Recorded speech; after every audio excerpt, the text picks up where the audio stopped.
할렐루야. 한 주도 주님과 동행하는 삶을 사신 줄로 믿습니다. 우리 옆 사람한테 잘 살았죠? 자, 시작.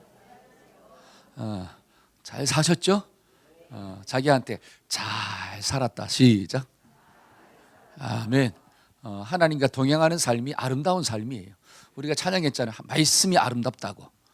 여러분, 그 말씀이 내 마음 가운데 인생의 다림줄이 된다면 우리의 인생이 얼마나 아름다운 인생이 될까요?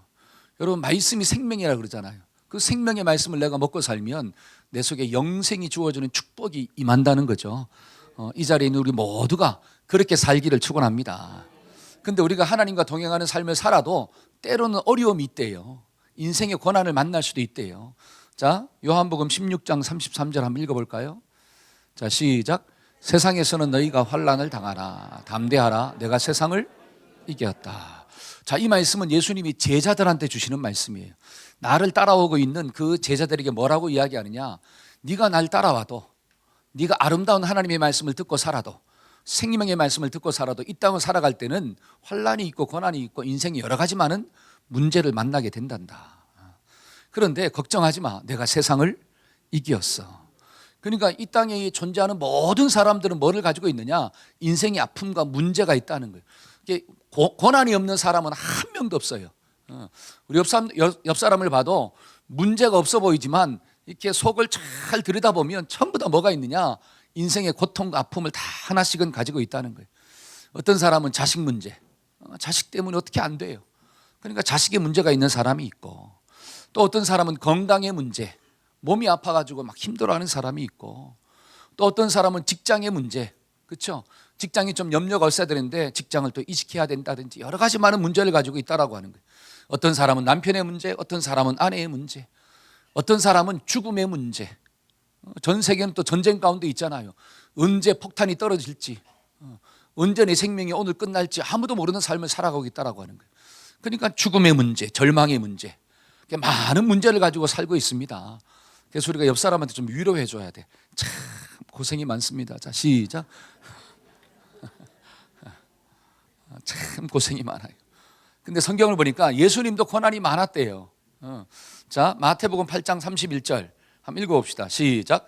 인자가 많은 고난을 받고 장로들과 대제사장들과 서기관들에게 버림받아 죽임을 당하고 사흘 만에 살아날 것을 비로소 가리켰더라.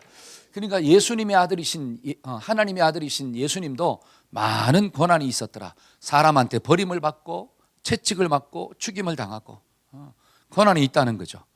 근데 또 히브리서 2장 18절, 자, 시작. 그가 시험을 받아 고난을 당하셨은즉 시험 받는 자들을 능히 도우실 것이다. 그러니까 예수님도 시험을 받아봤기 때문에 고난 가운데 있는 사람을 능히 도와주시도다. 이게 은혜가 되는 거예요. 한번 따라합시다. 주님은 나를 도와주십니다. 시작.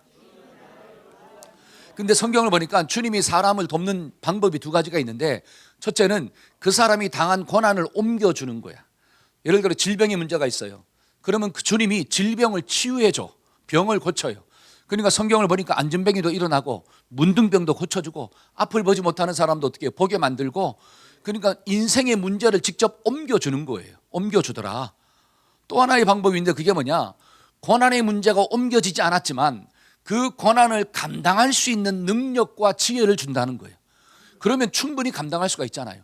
그러니까 하나님은 문제를 옮겨주시기도 하고, 그 다음에 문제가 여전히 있지만 그 문제가 나를 지배하지 못하도록 내 속에 믿음을 더하여 주신다는 거예요. 자, 그래서 고린도전서 10장 13절 한번 볼까요? 자, 다 같이 한번 읽어봅시다. 시작. 사람이 감당할 시험 밖에는 너희가 당한 것이 없나니 오직 하나님은 미쁘사 너희가 감당하지 못할 시험 당함을 허락하지 아니하시고 시험 당할 즈음에 또한 피할 길을 내사 너희로 능히 감당하게 하시느니라. 아멘.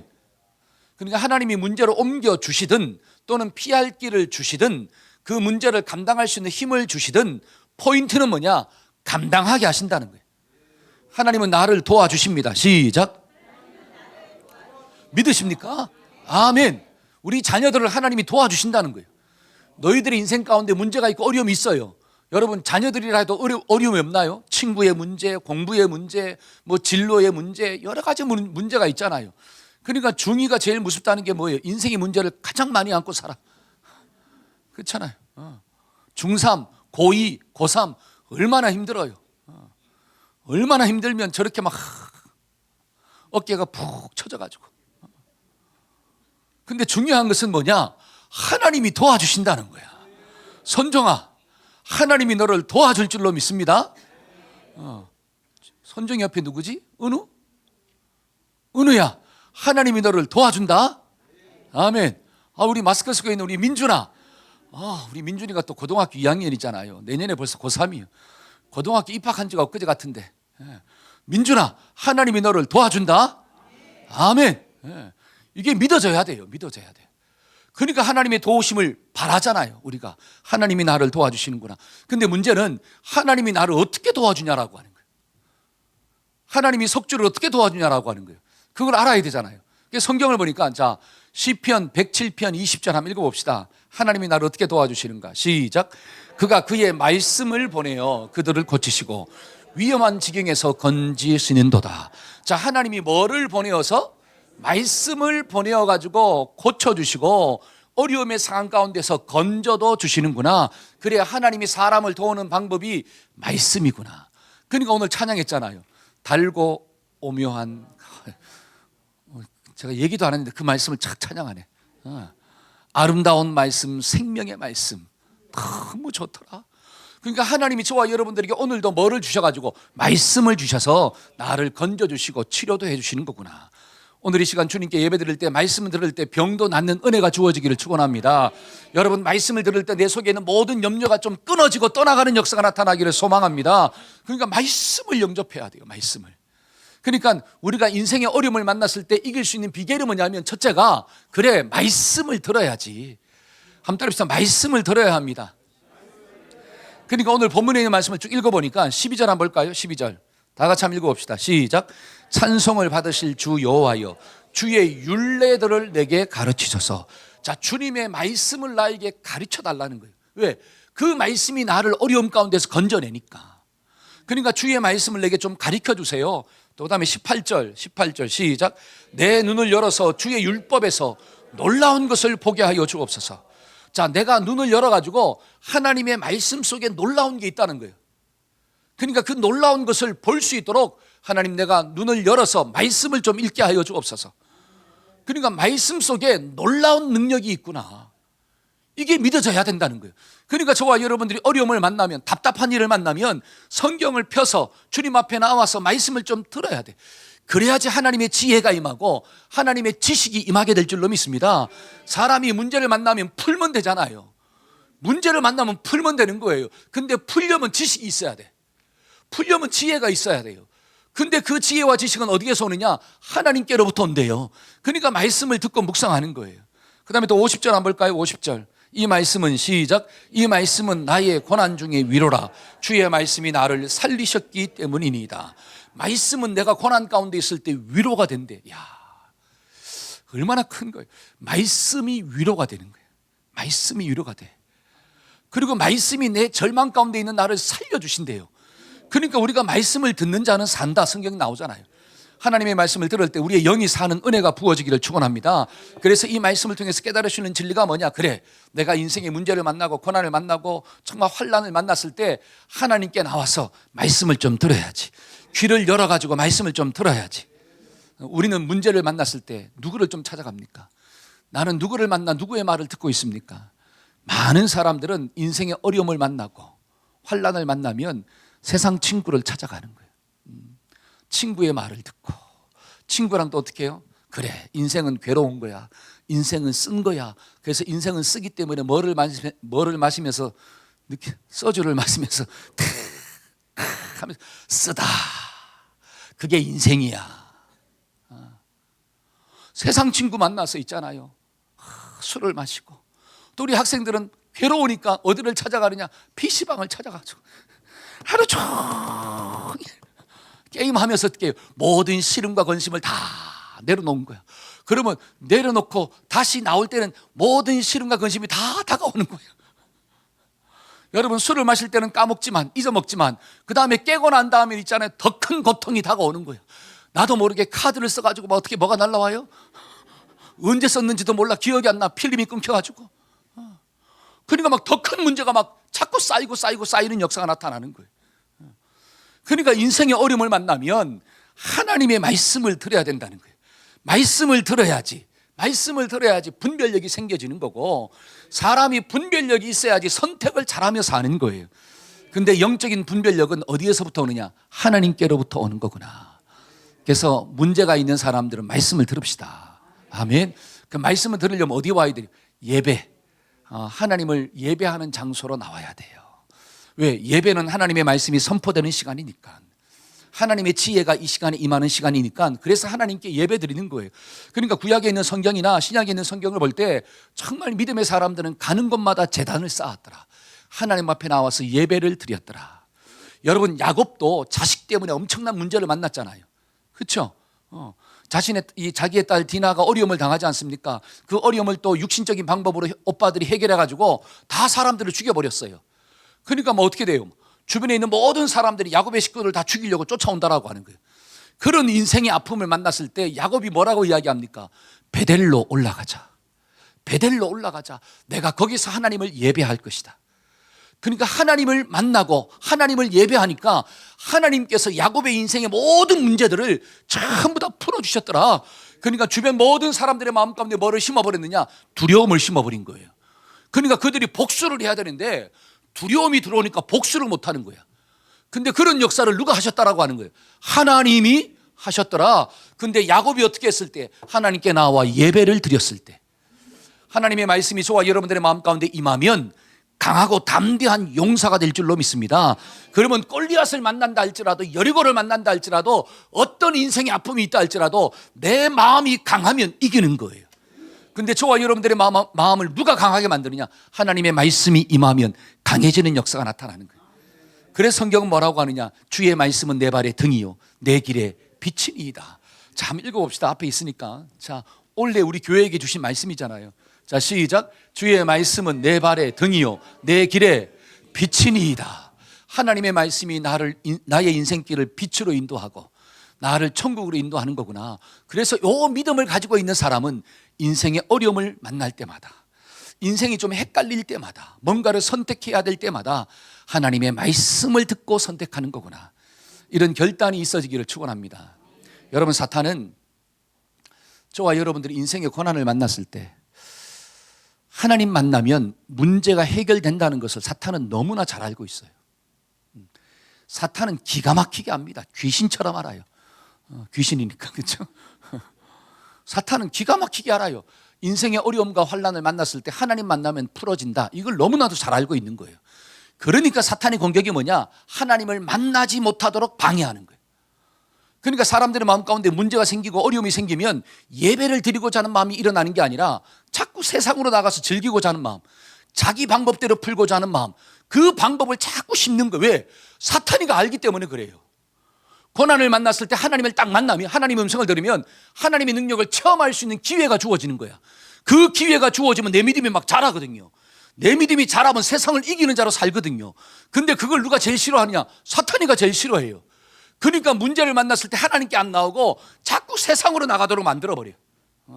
세상의 쾌락을 취하게 만들고 세상의 음란을 취하게 만들고, 그래서 하나님의 말씀으로부터 멀어지게 만들도록 누가 공격하느냐? 이놈의 사탄이가 사람의 마음을 막 뒤집어 놔버려요. 그때 저와 여러분들은 하나님께 나와야 돼. 한번 따라서 하나님께 나와야 합니다. 시작. 하나님께 나오면 문제가 풀려지는 역사가 나타나는 거구나. 왜? 하나님이 말씀을 통하여 나를 지혜롭게 만들어. 여러분, 사람이 지혜로우면 아무리 심각한 문제가 있다 할지라도 그 얽혀진 실타래를 잘 풀어갑니다. 지혜로운 사람은 풀어가는 사람이야. 그런데 이 악한 영이 임하면 욕심이 임하고 자기만 생각하니까 그 얽혀진 실타래를 풀지를 못해요. 그러니까 자기는 푼다고 하지만 더 얽히게 만들어버려. 그러니까 더 힘들어지는 역사가 나타나는 거예요. 그러니까 우리는 어려울 때, 내 마음이 답답할 때, 내일 일을 알지 못할 때 어떻게 해야 되느냐? 하나님께 나와서 말씀을 좀 읽어야 돼. 여러분, 집에서도 말씀을 좀 읽으시기를 축원합니다. 지금 헷갈리고 있는데 왜 말씀을 안 읽는지 모르겠어요. 나의 앞길이 어떻게 될지 아무것도 모르는 상황인데 왜 성경을 펴서 하나님의 말씀을 읽지 않냐라고 하는 거예요.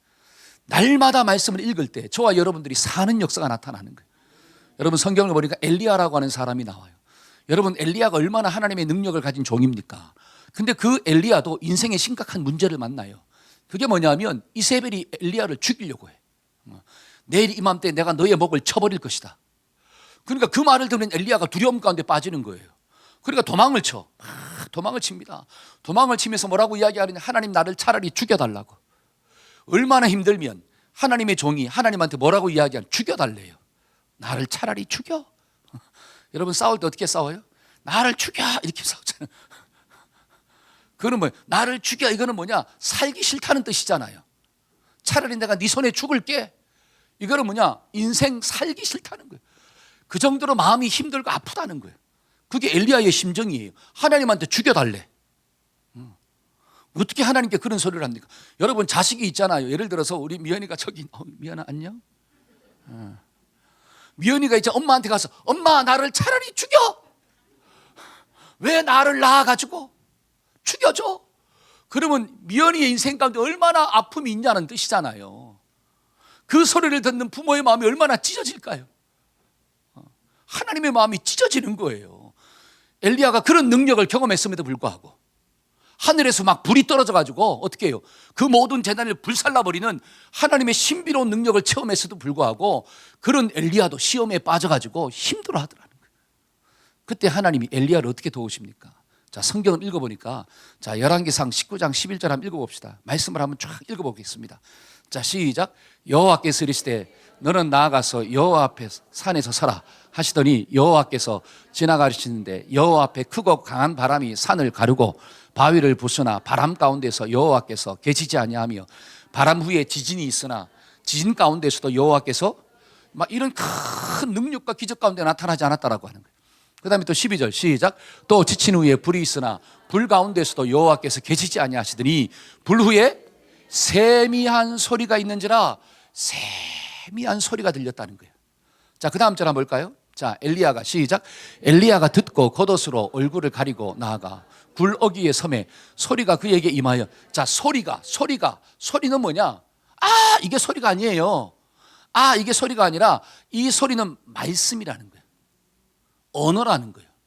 이해가 돼. 사람이 알아들을 수 있는 말, 언어가 임했다는 거, 말씀이 임했다는 뜻이에요. 그 말씀이 그에게 임하여 엘리야야 내가 어찌하여 여기 있느냐. 하나님이 엘리야에게 말씀하시는 거예요. 그 다음에 또 14절. 자, 시작. 그가 대답하되 내가 만군의 하나님 여호와께서 열심히 유별하오니 이는 이스라엘 자손이 주의 언약을 버리고 주의 제단을 헐며 칼로 주의 선지자들을 죽였음이며 오직 나만 남았거늘 그들이 내 생명을 찾아. 그러니까 내가 왜 여기 있느냐? 사람들이 다 날 죽이려고 합니다. 하나님의 제단은 무너졌고 하나님을 두려워하지 않는 사람들을 통해서 내가 힘들어합니다. 그걸 이야기하는 거예요. 자기도 말로. 자, 그 다음에 또 15절 시작. 여호와께서 그에게 이르시되 너는 내 길을 돌이켜 광야를 통하여 다메섹에 가서 이러거든 하사엘에게 기름을 부어 아람의 왕. 하사엘은 아람 사람, 아람.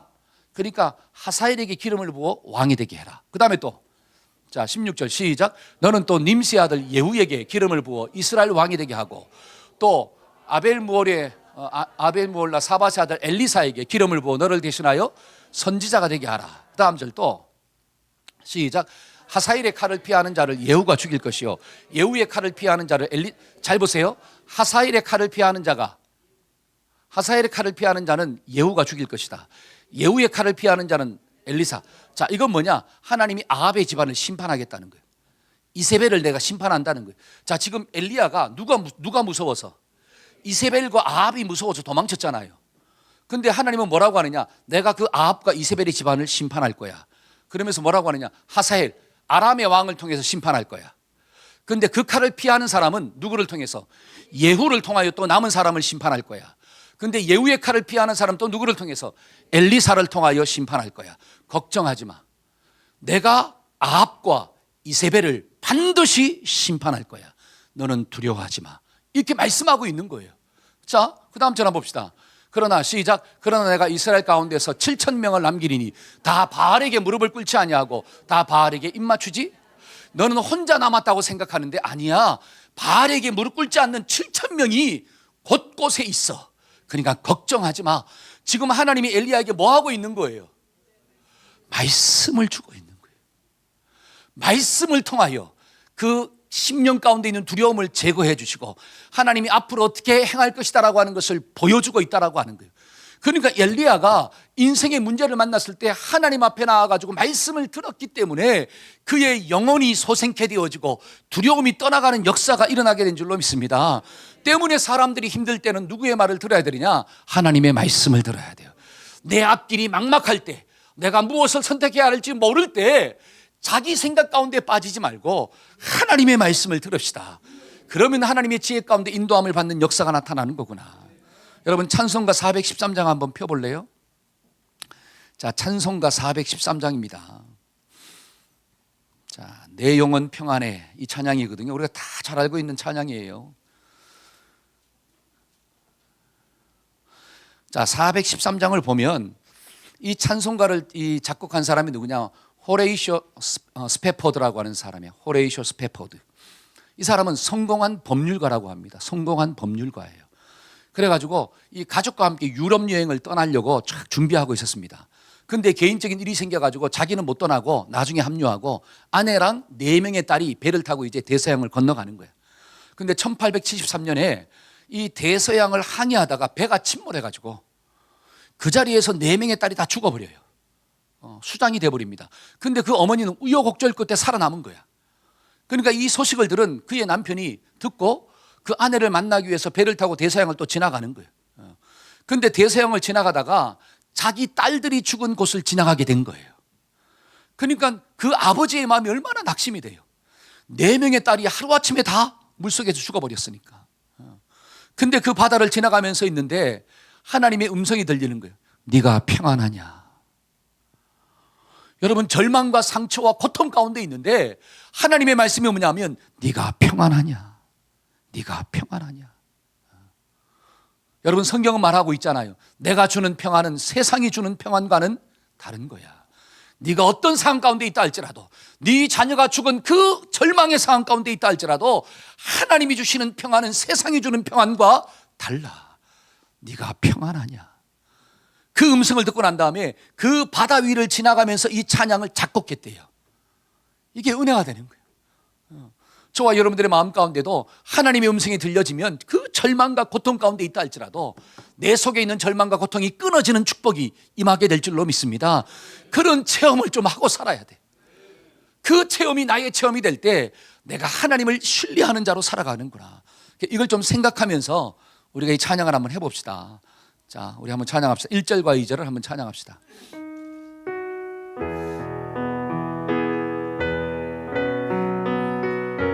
내 평생에 가는 길, 내 평생에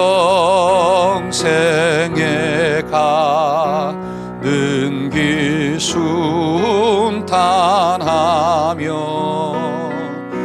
늘 잔잔한 강 같든지 큰 풍파로 무섭고 어렵든지 나의 영혼은 늘 평하다. 내 영혼 평안해. 내 영혼, 내 영혼 평안해. 저 마귀는 우리를 삼키려고 입 벌리고 달려와도 주 예수는 우리의 대상 되리. 끝내 싸워서 이기리라. 내 영혼 평안해. 내 영혼 평안해. 아멘. 어떤 풍파가 있다 할지라도 하나님의 말씀을 들으면 평안이 임하게 될 줄로 믿습니다. 너희가 세상에서 환난을 당하지만 담대해라. 내가 세상을 이겨온노라. 여러분, 이 말씀은 진짜인 줄로 믿습니다. 이 진짜된 말씀을 누가 좀 경험해야 되느냐? 내가 맛봐야 돼요. 그러니까 18절에 내 눈을 열어서 주님의 율법에서 놀라운 것을 보게 하여 주옵소서. 하나님의 말씀 속에는 놀라운 능력이 있습니다. 그래서 그 말씀을 듣는 자는 사는 거예요. 두 번째로, 우리가 인생의 어려움을 만났을 때 이길 수 있는 비결이 뭘까요? 내가 하나님의 말씀을 들었으면 그 들은 말씀을 이제는 묵상을 해야 돼요. 한 달에서 묵상해야 합니다. 시작. 자, 52절 한번 읽어볼까요? 52절. 여호와여, 시작. 여호와여, 주의 옛 규례들을 내가 기억하고 스스로 위로하여. 자, 주님의 말씀을 누가 기억하고? 내가 기억해야 돼요. 옆 사람이 기억하는 게 아니라 그 하나님의 말씀을 내가 기억해야 돼. 기억하려면 묵상해야 됩니다. 잊어먹으면 안 돼요. 기억되어진 하나님의 말씀이 나를 위로하는 거예요. 근데 많은 성도들이 하나님의 말씀을 기억하지 못하기 때문에 그 말씀이 나를 치료할 수가 없다는 거예요. 그러니까 내가 기억하고, 그 다음에 61절과 62절 한번 볼까요? 자, 악인들의, 시작. 악인들의 줄이 내게 두루 얽혔을지라도 나는 주의 법을 잊지 아니하였나이다. 내가 주의 의로운 규례들로 말미암아 밤중에 일어나서 주께 감사. 자, 악인들의 줄이 나를 얽혔다라고 하는 거예요. 주변에 정말 악한 사람들이야. 세상 사람들이야. 세상적인 말만 하는 사람들이 내 주변에 다 있다는 거예요. 그런데 나는 누구의 법? 하나님의 말씀을 내가 잊지 않았나이다. 야, 이때 좀 아멘을 하셔야 돼. 내가 하나님의 말씀을 잊지 않았나이다. 그러니까 그 말씀을 딱 들었으면, 오늘도 주일 말씀을 들었으면 요 문만 나가자마자 막 까마귀 고기가 와가지고 이제 싹 까먹는 게 아니라 그 말씀을 묵상하는 거예요. 막 하루 종일 묵상해. 그래가지고 묵상하다가 밤중에 벌떡 일어난 거야. 너무 감사한 거예요. 그러니까 막 밤중에 일어나서 막 하나님을 찬양하고 감사하는 거예요. 그런 사람에게 하나님의 위로와 능력이 임하는 거구나. 여러분, 지난주 말씀이 뭐였어요? 주님과 동행하는 삶이잖아요. 동행하는 데는 몇 가지 원리가 있더라? 세 가지의 원리가 있더라. 첫째는 뭐냐? 내가 하나님과 동행하기 때문에 어려움이 있어도 동행하자는 거예요.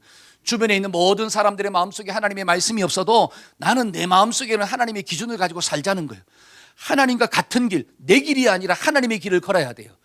근데 그 길을 가는 게 힘들잖아요. 그래도 가자는 거예요. 아멘? 아니, 목사님 힘들어서 못 가. 이게 아니라, 아니, 목사님 기도하는데, 아니, 목사님 기도하는 게 힘들어. 아니, 힘들어도 기도하자는 거예요. 힘들어도 기도하자. 아니, 전도, 아니, 힘들어도 전도하자는 거예요. 아멘. 예. 그러니까 뭐냐면, 하나님의 말씀이라면 그 말씀의 길을 내가 가는 거잖아요. 힘들어도 가자. 그 다음에 두 번째는 뭐예요? 그래, 만약에 힘들다고 안 가버리면 하나님의 뭐가 있다? 심판이 있구나. 근데 그 심판은 무서운 거야. 가벼운 게 아니야. 심판의 무서움을 좀 깨닫고. 세 번째는 뭐예요? 내가 하나님과 함께하는 게 진짜 복된 거구나. 힘들어도 가라는 이유가 뭐냐? 하나님이 나에게 복 주려고. 여러분, 부모님들이 자식한테 공부하라 그러잖아요. 우리 오춘 집사님, 애들한테 공부하라 그래요, 안 해요? 말로는 아니지만 표정으로 약간, 그렇죠? 그래서 학원도 막 보내주잖아요. 예를 들어서 돈을 쓴다는 게 그거잖아요. 공부를 시켜주는 거잖아. 그러면 힘들어도 왜 공부하라 그래요? 그 길이 역시 그 길이 아이들이 잘 될 수 있는 길이잖아요. 물론 공부를 다 잘한다고 해서 잘 되는 건 아니에요. 공부를 또 못한다고 해서 못 되는 것도 아니에요. 그러나 중요한 것은 부모들이 자녀들한테 공부를 시키는 이유는 공부를 잘하면 여러 가지 많은 어떤 그 좋은 길을 갈 수 있는 기회가 많이 주어진다는 거잖아요. 그렇잖아요. 그런 의미에서 힘들어도 좀 해라. 잘하고 못하고가 중요한 게 아니라 열심히 하는 습관을 좀 가져라. 자꾸 권면을 해주는 거잖아요. 그 이유가 뭐냐? 그 자녀들이 복을 받는 길이기 때문에 그래요. 그러면 우리가 말씀을 순종할 때 어렵잖아요. 욕심이 있기 때문에 어려워. 원래는 어려운 게 아니에요. 쉬운 건데 그게 왜 어렵느냐? 욕심이 있기 때문에. 우리 아이들도 공부하는 게 자, 우리 뒤에 누구 있지? 우리 지인아, 공부하는 게 쉬워 어려워? 쉽잖아, 그렇지? 근데 어렵대. 어렵대. 왜 어려워요? 욕심이 있기 때문에 그래요. 좀 친구들이랑 놀고 싶고 영화도 좀 보러 가고 싶고 그다음에 뭐 이쁜 어떤 옷도 사 입고 싶고 이런 게 자꾸 내 생각이 들어오니까 그게 어려운 거예요. 우리가 하나님의 말씀에 순종하는 것도 쉬운 게 원래는 쉬워요. 그런데 내 속에 세상적인 욕심이 들어오고 내 생각이 들어오니까 그게 어려워지는 거야. 근데 어려워도 가면 그 길이 좋은 길이구나. 제가 왜 이야기하느냐? 이게 묵상이라는 거예요. 자, 지난주에 이 말씀을 들었으면 우리가 한 주간 살면서 아침과 점심과 저녁에 이 말씀을 묵상하다가 그래, 주님과 동행하는 삶이 정말로 감사하구나. 그래가지고 막 자다가 벌떡 일어나가지고 주님 감사합니다. 내가 하나님의 말씀을 붙잡고 산다는 게 이런 놀라운 축복이 있었거든요. 내가 옛날에는 몰랐는데 이런 축복 때문에 너무 감사합니다. 말씀에 다림줄이 있다는 게 얼마나 행복한지요. 이렇게 고백하신 분 속으로 한번 손 들어보세요. 여러분, 이런 축복은 묵상하는 자에게 주어진다는 거예요. 내가 그것을 묵상하지도 않는데 이런 축복을 받고 싶다? 아니라는 거예요. 죽었다 깨어나도 그런 역사는 안 일어난다는 거예요. 근데 이걸 하지도 않으면서 그거는 축복을 달라? 도둑놈 심보라는 거예요. 똑같은 거예요. 공부도 안 하는데 성적이 올라가고 싶어. 도둑놈이잖아요. 여러분, 일도 안 하는데 돈은 벌고 싶어. 도둑놈이잖아요. 그런 역사는 안 일어나요. 여러분, 운동도 안 하는데 살은 빠지고 싶어. 도둑놈이잖아요. 어떻게 그런 일이 일어납니까? 아니, 목사님 알약 하나만 딱 먹으면 그냥 싹 근육 안 일어나요. 상상 속이나 역사하는 거예요. 그러니까 사람들이 AI, 그러니까 가상현실 속에 빠져버리는 거야. 그러니까 안경 쓰고 있잖아요. 내가 원하는 것을 보는 거야. 현실처럼. 근데 그거는 가상이라는 거예요. 절대로 현실이 아니에요. 가상이지. 근데 신앙생활도 그렇게 하는 사람들이 있으면 안 되잖아요. 저와 여러분들이 하나님의 말씀을 묵상하기를 소망합니다. 그러니까 자, 148절 한번 볼까요? 주의 말씀을 시작. 주의 말씀을 조용히 읊조리려고 내가 새벽 옆에 할렐루야. 그래서 새벽기도 하는 거예요. 새벽에 일어나서 주의 말씀을 읊조리면서 하나님 감사합니다. 야, 이렇게 산다면 저와 여러분들의 인생 가운데 문제가 있다 할지라도, 때로는 고난이 있다 할지라도 그 고난이 나를 지배하거나 정복할 수가 없다고 성경은 이야기하는 거예요. 이 말씀을 좀 믿으세요? 그러니까 시편 1편에 어떤 사람이 복이 있는 사람이냐? 주야로 주의 말씀을 묵상하는 자가 복이 있도다. 여러분, 오늘날 한국 성도가, 그렇죠? 오늘날 많은 성도들이 이런 능력을 체험하지 못하는 이유가 뭐냐? 기억을 안 하는 거예요. 이유는 심플합니다. 자, 제가 설교하잖아요. 그러면 설교하면 본문은 기억이 안 나는데 제가 만약에 예화를 들어 설교했어. 나가면 예화는 기억이 나. 근데 본문은 기억이 안 나. 여러분, 예화가 사람을 변화 못 시킵니다. 하나님의 말씀이 사람을 변화시키는 거죠. 본문을 기억해야 되는데 본문을 기억하지 못해요. 말씀을 기억하지 못해요. 그냥 웃기는 얘기만 기억하고 있는 거예요. 잘못된 거죠. 그 예화는 본문을 돕기 위한 설명이에요. 그러면 뭐가 기억나야 되느냐? 본문의 말씀이 기억나서 그 본문의 말씀을 묵상함으로 그 말씀이 나를 변화시키는 것을 좀 체험해 봐야 돼. 이게 능력이죠. 그러니까 성경은 뭐라고 하냐? 49절에 한번 읽어볼까요? 49절. 주의 종에게 시작. 주의 종에게 하신 말씀을 기억하소서. 주께서 내게 소망을 가지게 하셨나이다. 자, 지금 시편의 저자가 뭐라고 이야기하느냐? 하나님께 이야기하는, 하나님이 나에게 말씀해 줬잖아요. 근데 하나님이 하신 말씀을 누가 좀 기억해 달라? 아니죠. 이 말씀은 지금 하나님이 기억하라는 거예요.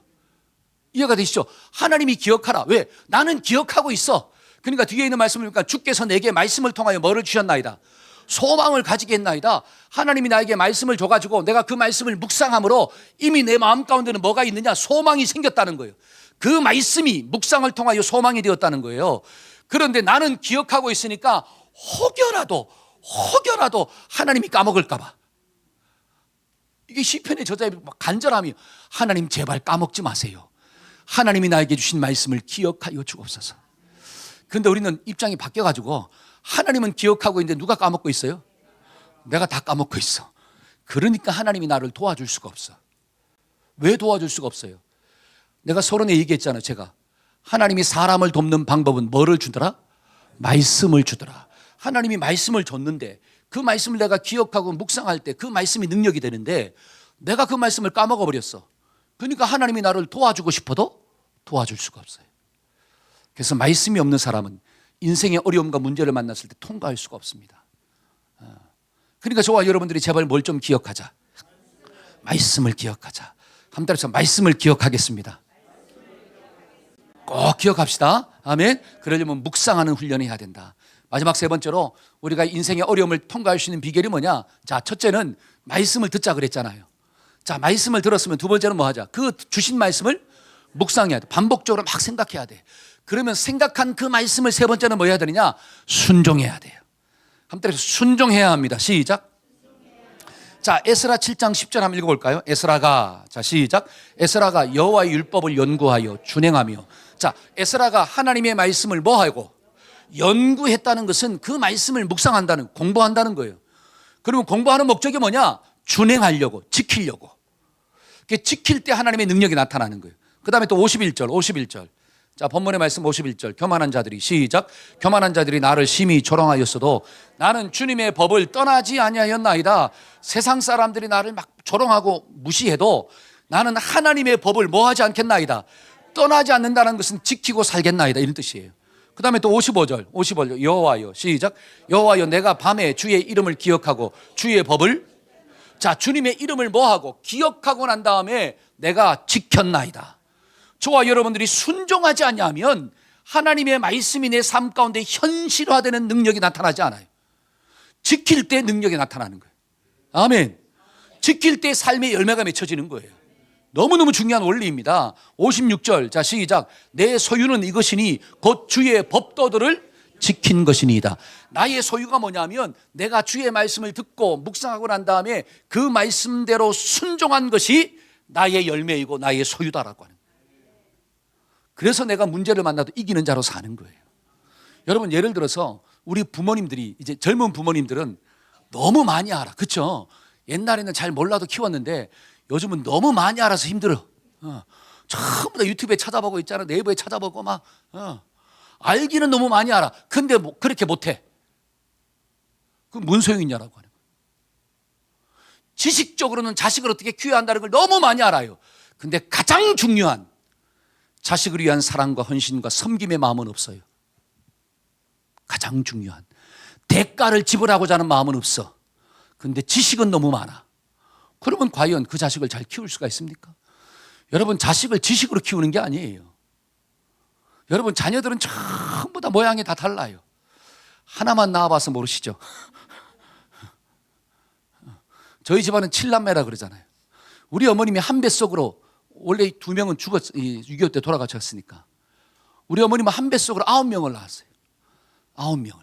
근데 한 뱃속에서 나온 자식들인데 전부 다 성격이 다 달라. 스타일이 다 달라요. 취미도 다르고 생각하는 것도 다르고. 그러니까 어머님이 옛날에 뭐 키우는 방법을 압니까?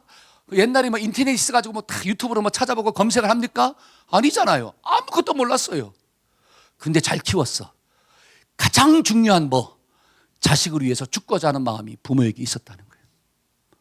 자식이 아프면 어떻게 해요? 죽고자 하는 마음이 있어요. 우리 부모님들은. 그러니까 자식을 키우는 게 곧 내 인생이에요. 자식의 인생은 자식이고 내 인생은, 그런 개념이 없다니까요. 자녀의 성공이 곧 나의 성공이에요. 자녀의 기쁨이 곧 나의 기쁨이에요. 여러분, 선한 목자도 양들의 기쁨이 나의 기쁨이잖아요. 그러니까 예수님은 선한 목자들아, 양을 살림으로 내가 죽었잖아요. 그게 선한 목자예요. 여러분, 목자 생활을 할 때 성경적인 지식이 많아야지. 성경을 적어도 한 10독을 해야지. 성경 딱 피면 알아야지. 여러분, 성경 지식으로 양들을 키우는 게 아니에요. 양을 사랑하는 마음이 있어야지. 그 양을 위하여 내 것을 좀 포기하고자 하는, 내 시간과 물질을 드리고자 하는 마음이 있어야지 한 명의 양을 키울 수가 있는 거지. 성경 박사라고 해서 양을 잘 키울 수가 있느냐? 천만의 말씀, 만만의 공덕이에요. 가장 중요한 게 뭐냐? 말씀을 들었으면 대가를 지불하고자 하는 순종이 있어야 돼. 그 순종 때문에 우리가 하나님의 역사가 이 삶 가운데 일어나는 거구나. 그러니까 하나님이 이스라엘 백성들을 밤에는 무슨 기둥으로? 구름기둥, 불기둥으로, 낮에는 구름기둥으로, 그렇죠? 인도하잖아요. 그러면 이스라엘 백성들이 그 하나님의 인도하신 기둥을 보고 어떻게 하면 되는 거예요? 보고 따라가더라. 근데 보기는 봤는데 안 따라가. 하나님은 이리 가자 그러는데 나는 이리 가. 그러면 하나님의 능력을 체험할 수가 없는 거예요. 저와 여러분들이 때로는 힘들어도 주님을 따라가는 은혜가 주어지기를 축원합니다. 한번 따라합시다. 주님을 따라갑시다. 그러니까 성경은 뭐라고 하느냐, 순종이 제사보다 낫고 듣는 것이 수양의 기름보다 낫도다. 거역하는 것은 점치는 죄와 같고 완고한 것은 우상에게 절하는 죄와 같도다. 잘 보세요. 완고한 마음, 그 다음에 완악한 마음, 거역하는 마음은 결국 말씀을 불순종하는 마음이야. 그러니까 말씀을 불순종하면 아무런 능력이 안 나타나는 거구나.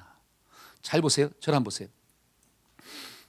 하나님이 우리가 인생의 어려움을 만나면 첫째는 뭐 하자 그랬죠? 하나님의 말씀을 듣자. 하나님의 말씀을 듣자는 거예요. 듣는 게 먼저예요. 그 다음에 하나님이 나에게 말씀을 주셨으면 그 주신 말씀을 뭐 하자? 묵상하자, 기억하자.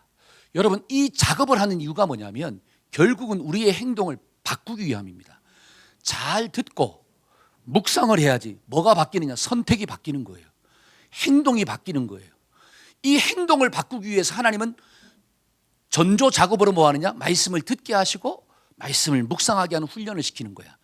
이게 돼야지 행동이 바뀌는 역사가 나타나는 거예요. 근데 왜 많은 성도들이 삶이 안 바뀌느냐? 안 바뀌는 이유는 단 한 가지예요. 말씀을 묵상하지 않고 말씀을 듣지 않기 때문에 순종이 안 나오는 거예요. 그러면 자, 1번과 2번이 잘 되면 3번은 어떻게 된다? 저절로 되는 거예요. 그래서 저와 여러분들이 1번과 2번을 잘함으로 3번이 좀 저절로 되기를 축원합니다. 아멘. 여러분, 성경을 보니까 나아만이라고 하는 사람이 나와요. 나아만 아시죠? 아람 나라의 장군 나아만. 여러분, 나아만 장군의 인생의 문제가 뭡니까?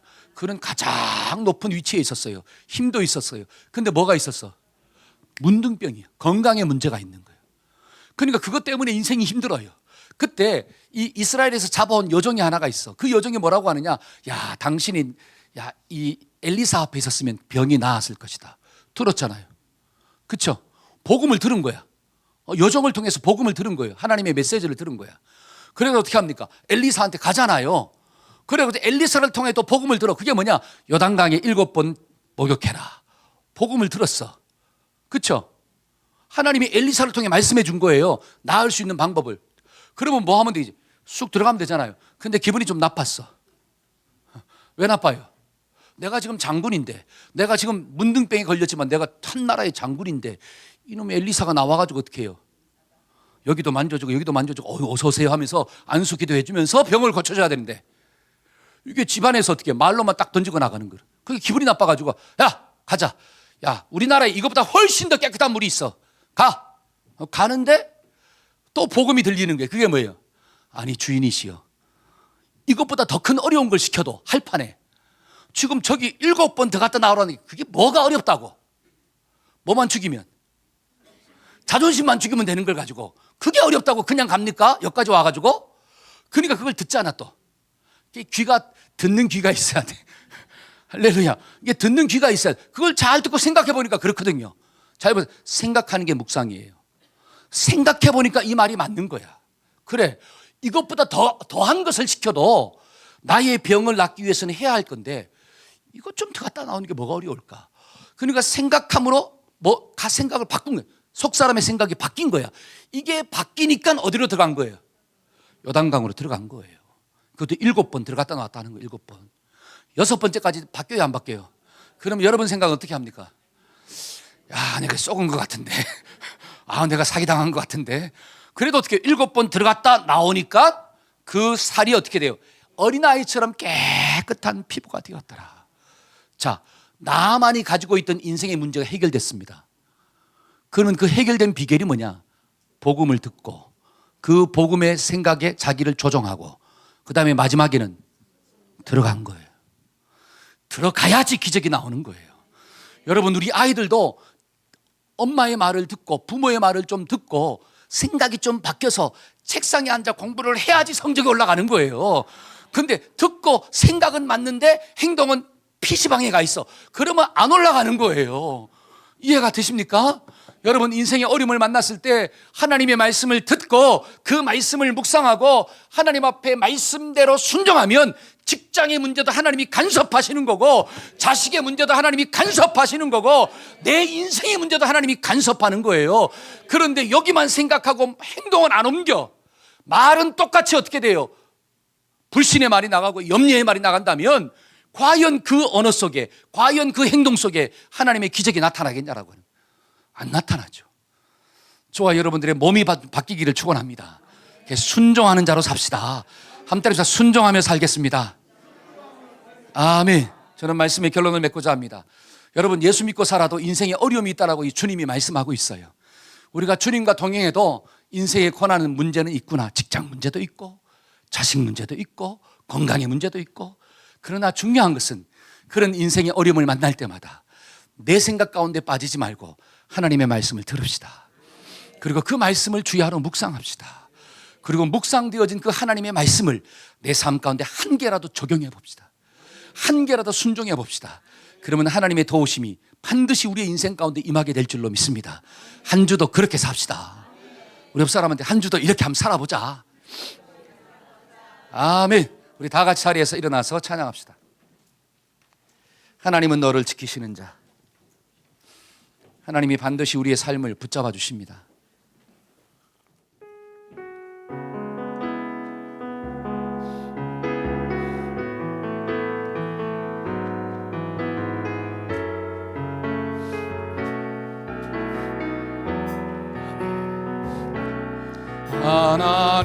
하나님은 너를 지키시는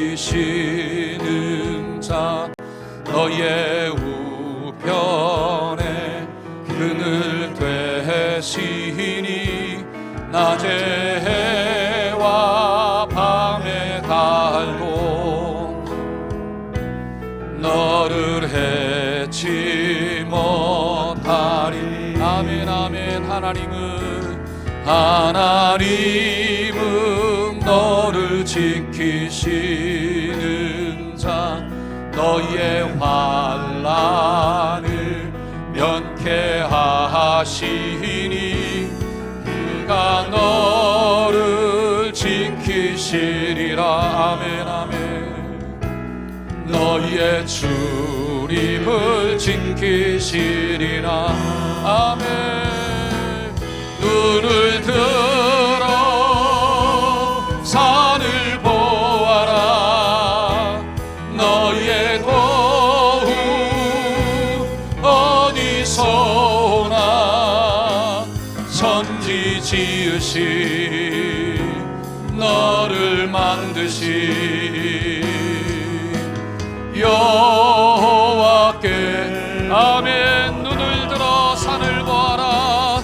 눈을 들어 산을 보아라. 너의 도움 어디서 오나.